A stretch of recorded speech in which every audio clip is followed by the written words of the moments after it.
Now it is my pleasure to invite Professor Eddie Morse back to the stage to announce the winner of IHE Delft Alumni Award 2024.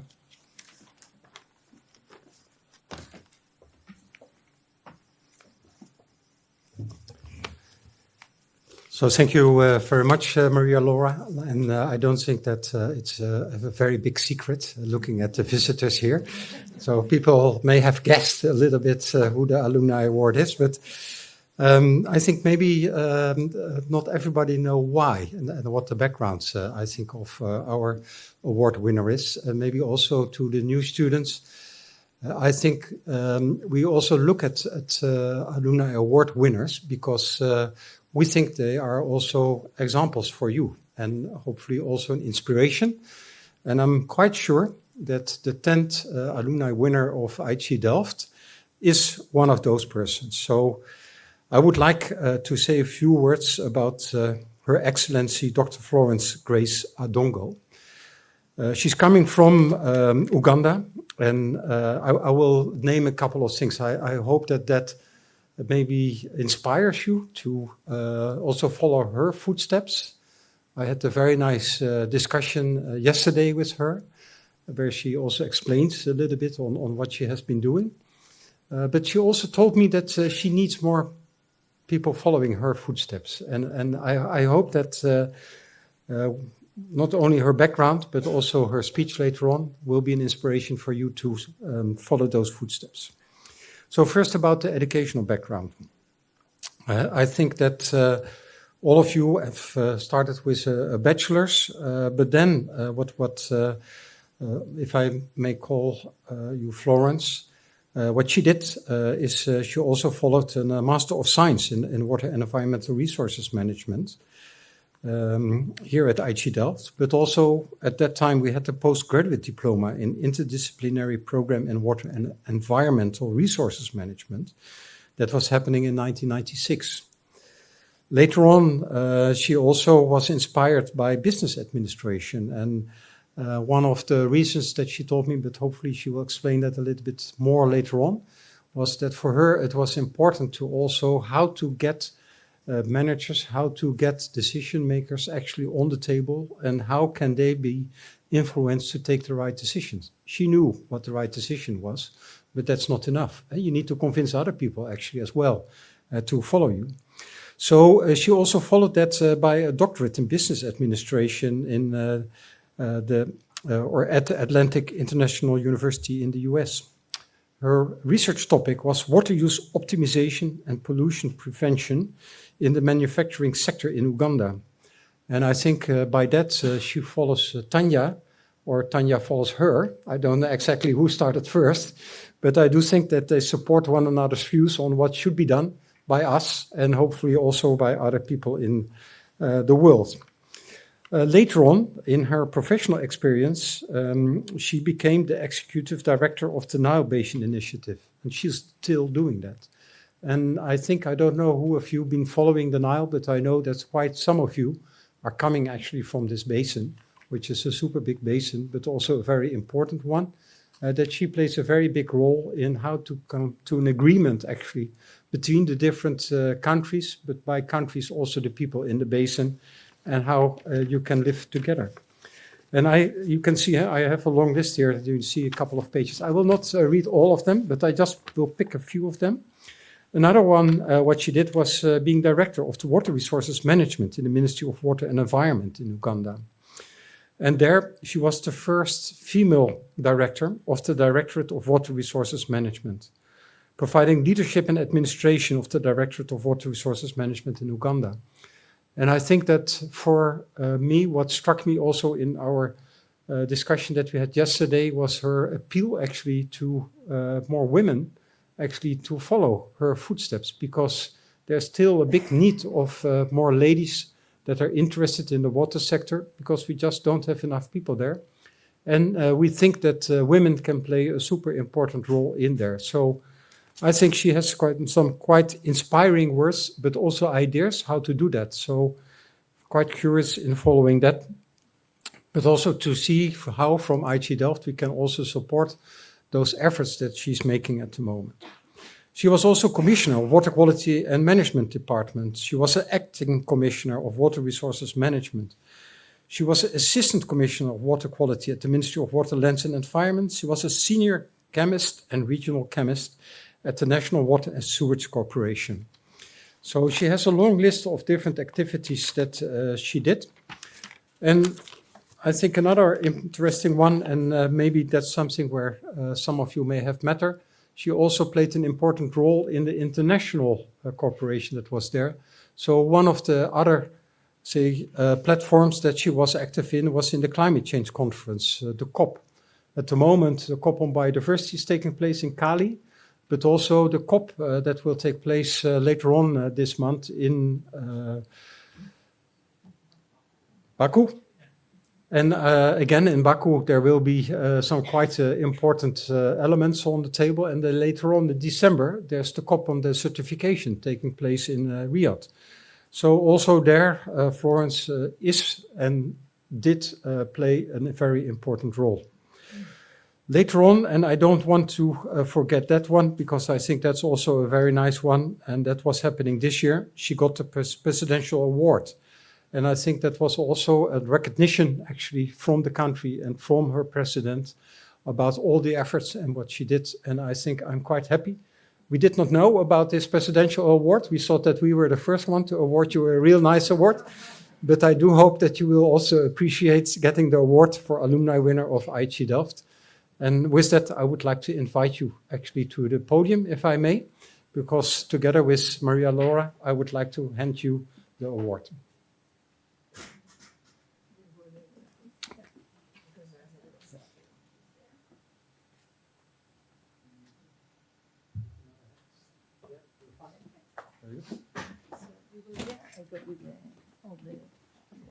Go there, please. I have to. Wait a second for me. This is for you.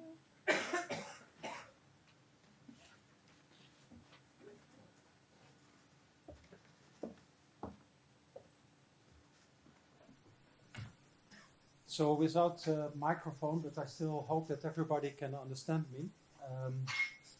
We have a recognition. And I think the most important one is actually not the hard things that we have here, but I do hope all the good and nice thoughts that we have about you, and also your inspiration. And I think that's the most valuable part that is there. But I think it's also nice to have this on your desk, that you can show that to people that come to visit you, that you are our 10th Alumni Award winner. Congratulations.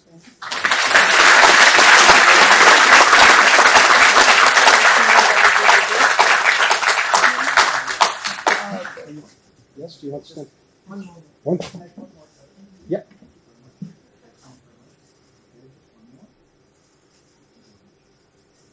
Please. And with that, I would like to give the floor to Florence, because she's going to say a few words for her.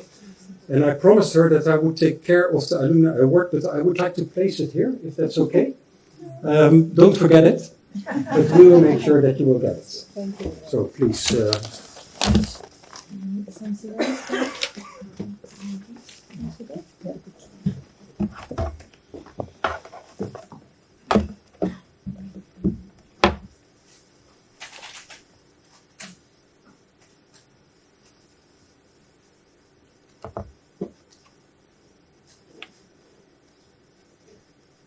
Thank you very much, Professor Edimo, Director, IHE Delft, Your Excellency, Madame Miriam Black, Ambassador for Uganda in Brussels, my lecturers, IHE family, distinguished guests, alumni who are online, friends, ladies and gentlemen. I receive with honor as a distinguished alumni awardee 2024 today with deep gratitude and great humility. A prestigious award that speaks volumes to the highest aspiration of my being, I acknowledge the generous decision made that has generated the award that I'm receiving today, or that I've received today. It's truly humbling experience to be recognized by this world-class institution, IHE Delft, that laid a strong foundation on my professional journey in water and environmental resources management. I'm mindful of over 25,000 alumni worldwide who could have been or benefited from this award more than I am. But perhaps because currently I'm the only executive director of the Nile Basin Initiative. My time at IHE from 1995 to 1997 shaped not only my career, but also the values that continue to guide me in my work and life to serve my country. IHE turned around my life with positive ripple effect on my family, friends, workmates, my country, Nile Basin, and perhaps globally. It influenced my professional growth in technical knowledge and expertise.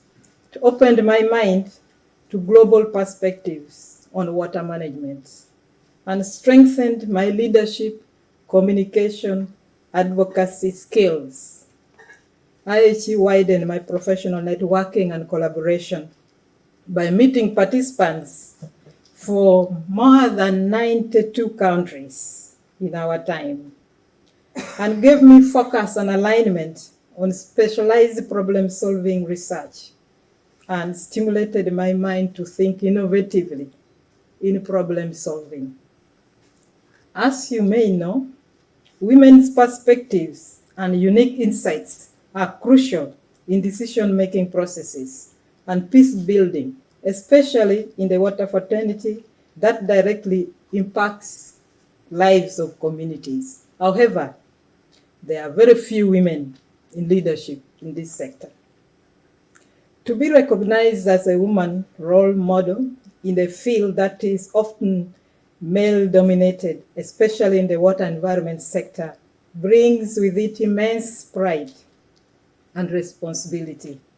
This recognition to me is not just a testament of my individual effort, but a reflection of the collective efforts of many team players, support, mentorship, and collaboration I received over the years. It is proof of what is possible when women are empowered to lead, innovate, and make a difference in space where they are often underrepresented. As you have heard, I come from Uganda with a very humble background, and I have seen very many trials and tribulations in this world. When I was 2 years old, I fell sick, and this led to my physical limitations. At 6 years, I lost my father in civil war, leaving me with my 5 siblings to fend for our lives. Great tribute to my mother, my champion, model, and a mentor, who carried me on her back to school until I was 12 years old. Despite my physical limitations, I was a very daring child, curious, discovering how to adapt to my situation and do better than able people. I only failed to carry water on my head from long distances, as you may know in Africa. I was later motivated and empowered to pursue education in my earlier life as I won recognitions from best performance that earned me bursaries, scholarships, and the Norfolk Fellowship under the Netherlands government through IHE, for which I am extremely grateful, Professor. After the university, I had the opportunity to teach in a university, but I think that was not my call. I joined the National Water and Sewerage Corporation and later came to Delft to have further education. At IHE, I met participants, as I told you, from various parts of the world. Well-experienced professors, lecturers, having worked in different water projects all over the world. I'm so grateful to have learned from these friends and friendly great men and women in IHE. I was exposed to cultural shocks, which I'm sure some of you are already going through, especially the new entrants. There were very many challenges. Weather is one. It welcomes you, okay? Now, being self-sufficient. Shopping, when you go to the supermarkets, you can't read Dutch. You have to guess to the nearest. And that is only if you have been doing it before. There were very many other experiences. You must be a good time manager, a very good financial manager, because what is given is really up to the dot. So if you mismanage, then you have a problem. But above all, we needed to work very hard with determination, because the average pass mark at that time was 80% for you to do Masters of Science research after you have finished 12 months of postgraduate diploma. So 80% average was required. Socially, as young mothers, we had common problems of thinking about our families and babies back home. This was an additional problem that we carried at that time. Sometimes we cried. It's good to cry. And we relaxed and consoled ourselves and say, no, we must go back with the validation that will empower our family. So we became friends from different areas, but worked hard. From Uganda, I was the only female participant out of 7. Each of us had our own challenges. While it was very hard for me to walk around shopping, going to the bank, and visiting around, my brothers had challenges of cooking and shopping around, because in our culture, men don't cook. And I'm sure they are here, and you are many that are suffering from that. So I was forced to give cooking lessons for my brothers to survive. And I think that goes very well with the chair of the board, that we need to help each other. We should have strength in diversity. Peer-to-peer learning is extremely important and critical. We need to make sure that all of us move together. Sometimes courses could be very difficult. Sometimes we had a problem in understanding the English, the pronunciation. With the diversity, there are many things. So we needed to adapt quickly. I can tell you one time, I used to be a student course leader for my class. And sometimes things are so difficult. My friends would tell me that, I had a friend from Asia, would say, Dongo, he would call me Dongo. Have you understood? Then I say, yes. Then he said, if it is yes, then we have all understood. You'll go and teach us. Let the professor continue. So that is likely to happen. So we need to share, Peer-to-peer learning is very important. After the lecturers have done their work, it's good to discuss, see whoever had understood so that we can do it well. I will not go because my rector has already talked about my career. But as a director, he has already mentioned, I've had a lot of impact in leadership, technical oversight, providing advisory to government of Uganda on issues of water resources management. I've spearheaded a number of reforms, which I will talk about maybe tomorrow, in strengthening the institutions for water resources management from a very small unit, and now it is a directorate. We have also promoted a lot of transboundary water cooperation at a national level, because Uganda sits about 99% of its land within the Nile Basin. So the issues of transboundary is extremely important. Right now, I am the Executive Director, Nile Basin Initiative, an institution that was established by Council of Ministers responsible for water in 1999 to strengthen cooperation on the Nile Basin matters. It is 25 years old now, and we have just celebrated the Silver Jubilee.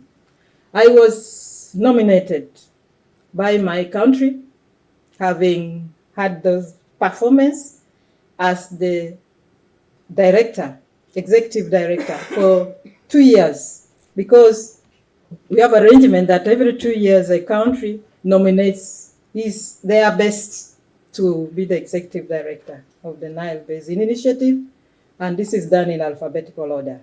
As the executive director, my work is to facilitate transboundary cooperation through dialogue and engagements, a number of coordination and strategic leadership. I mean, a number of areas providing necessary information, scientific information, knowledge on the water resources and the environmental issues that can inform policy decisions. But I also do a lot of strategic planning and strategic partnership, networking, and collaboration. So thanks to IHE, because I was already exposed to 92 countries, so I find it very easy to consult and talk to you. So all these I've gained it from here, building confidence in talking in international conferences and having panel discussions. So I feel that I'm really part of IHE, and Professor, I'm really grateful for having invited me to speak at this very gathering and for the great recognition that you have given me. And I hope that if there is anything that I can do to improve or to share my ideas, that would be an area where the NBI can provide support in terms of our experience that we have, but we could also come out with co-create some programs and projects that we can work together. Already we are having young professional programs. We are having e-learning courses for NBI, and I invite you all to check our website. And because of time, I will not go through so many, but I would like to inform you that from what has been said and what has been written about me, it is a long time since I was here, over close to 30 years. So I can talk the whole day with my experience, but I would want to summarize that the journey has not been all that peaceful. There are challenges. And you know, sometimes I comfort my friends that if there were no challenges, there would be no jobs. So challenges are there, and that is why we are given responsibilities to solve. But opportunities also exist. So this is a very good testament, we all know. And through my career, I've had, of course, as you have heard, to work with the men. I had to sit in a boardroom, the only lady, and talk to the gentlemen and convince them that women have unique perspectives and insights, and they have experience that needs to be considered at the table. And I'm very grateful that the gentlemen I've always talked to have believed in me and have taken that. And that is why I will tomorrow present how I have influenced different policies and contributed in strengthening the institution, but also supporting the young ladies so that we can become more in the profession, because there are a number of opportunities. To the young women, as I said today, the opportunities are endless. We only have to work hard, have the right knowledge, and compete. Be the change maker that we want in the world. Be ready and undeterred. You need to have boldness and be curious and passionate, at least to contribute to something that can help the society. I am very sure that together we shall be able to contribute to our planet, just as it was presented here. There are a number of issues, and all the problems in the world are caused by man. Okay. So we need to solve them. I can quote my minister said, if there were no people in the world would be very peaceful. So because we have created the problems, we have also to get solutions, innovative solutions that can enable us to coexist with the environment. I wish to dedicate this award to all the women who come before me, like my mother, paving the way for my progress, and to the women who will come after me, continuing the journey towards greater equality and empowerment in this field of water and environment. I'm very sure that together we will be able to change the world, despite the fact that we have a number of dynamics. I wish to take this opportunity to recognize IHE Delft and the NUFIC Fellowship Program for giving me the opportunity and for empowering me to be the person I would want to be. I don't know whether I have my former lecturers here. I would like to thank them. I know 30 years is a long time and many of them could have not been able to come. I thank the management and staff because I am a special child student. I don't know how many IHE has had. My condition required special attention, which I got, and I am really extremely grateful.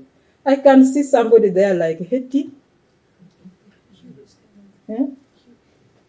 Where is she? In the office of the students. So I would like really to appreciate this. It gave me the opportunity to work. I'm a member of the global network of women in water diplomacy, where women leaders in water, come together to empower the younger ones, share experiences, network, and this is very good. I want to thank all of you, friends, and I want to encourage the students who have come that it is possible. You just need to use your time here very, very efficiently, and you will not regret.